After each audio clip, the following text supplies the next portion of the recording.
बच्चू कडू, आता तुम्ही ह्या ज्या मागण्या घेतलेल्या आहेत, तुम्ही म्हणताय की ह्या जर मागण्या मान्य नाही झाल्या, तुम्ही पुन्हा एकदा अशा पद्धतीचं आंदोलन कालही उभाराल. मी सांगितलं का 30 जून 2026 हे सरकारची, 1 जुलै 2026 आमची.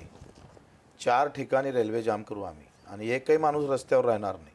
पण रेल्वे थांबलेला असेल त्याचे परिणाम पुऱ्या भारताला भोगावं लागेल. आम्ही सोडणार नाही. तर काय झालं, जीव गेला तरी 72, आम्ही सोडणार नाही. शेतकऱ्यासोबत गद्दारी नाही होणार नाही आणि गद्दारी करणाऱ्याला पण सोडणार नाही.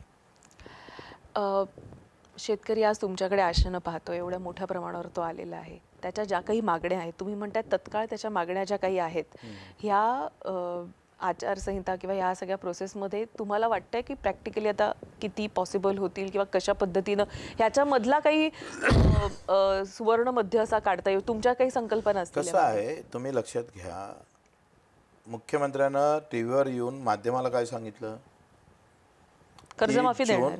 30 जून 2026 पर्यंत आम्ही कर्जमाफी करणार, म्हणजे तारीख पण दिली आणि कर्जमाफीची घोषणा पण झाली. आता याचं दायित्व जबाबदारी सगळ्यात जास्त सरकारची आहे बरोबर. आणि तेवढीच आमची पण आहे. त्यांनी माफी करावं, ते विश्वासघात करणार नाही हे आम्हाला अपेक्षा आहे.